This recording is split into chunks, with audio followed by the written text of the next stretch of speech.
Hari ini saya akan menjelaskan program Python yang membuat untuk menyelesaikan nomor satu, yaitu sistem konversi bilangan desimal ke biner, oktal, dan heksadesimal secara otomatis. Program ini dimulai dengan meminta input dari user. Di sini saya menggunakan fungsi inter input supaya data yang dimasukkan langsung dibaca sebagai angka bulat atau integer. Karena kalau tidak diset seperti ini, Python akan membacanya seperti teks atau string.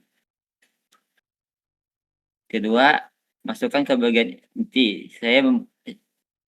Karena disediakan oleh Python untuk konversi ke biner, saya menggunakan fungsi bin. Untuk oktal, saya menggunakan fungsi OCT atau oktal. Dan untuk hexadesimal menggunakan fungsi hex. Nah, ada satu bagian yang cukup penting di sini, yaitu penggunaan 2.2. Alasan saya menambahkan adalah untuk melakukan string sharing secara default. Setelah konversi di Python selalu punya awan kode untuk prefix seperti 0b atau 0x dengan 2 bagi. Kita memotong 2 karakter pertama tersebut supaya yang tampil hanya angka murninya saja. Selain itu, khusus pada baris hexadesimal, saya menambahkan metode upper agar hasilnya menggunakan huruf kapital supaya tampilnya lebih rapi dan standar. Sekarang kita coba ke demonya. Pada tugas kedua ini, pemrograman ini digunakan untuk mengonversikan bilangan biner ke desimal, oktal, dan heksadesimal.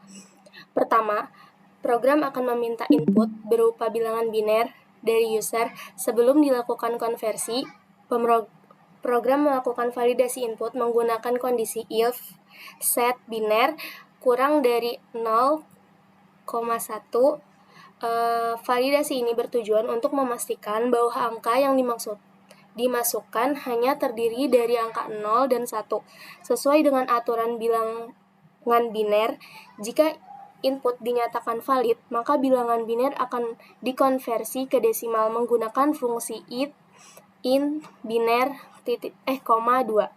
Setelah mendapatkan nilai desimal, program kemudian mengonversikan ke dalam bentuk oktal dan heksadesimal. Namun, jika input yang dimasukkan tidak valid, program akan menampilkan pesan kesalahan sebagai pemberitahuan kepada user. Oke, di tugas ketiga ini, program berfungsi untuk mengonversikan bilangan heksadesimal menjadi desimal, biner, dan oktal. Input dari pengguna diubah ke desimal menggunakan int. Struktur try except digunakan untuk menangani kesalahan input sehingga program tidak error jika kita masukkan heksadesimal yang tidak valid. Dan jika input benar, hasil konversi ditampilkan. Jika salah, program menampilkan pesan yang salah. Yang terakhir, ada program ini digunakan untuk mengonversi bilangan oktal menjadi desimal, biner, dan heksadesimal.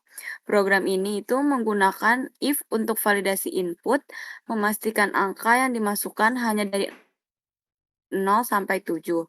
Dan jika input valid, bilangan oktal dikonversi ke desimal dengan integer oktal dan 8. Lalu hasilnya diubah ke biner dan heksadesimal. Dan jika input tidak valid, program menampilkan pesan salah. Sekian dari kelompok kami. Terima kasih.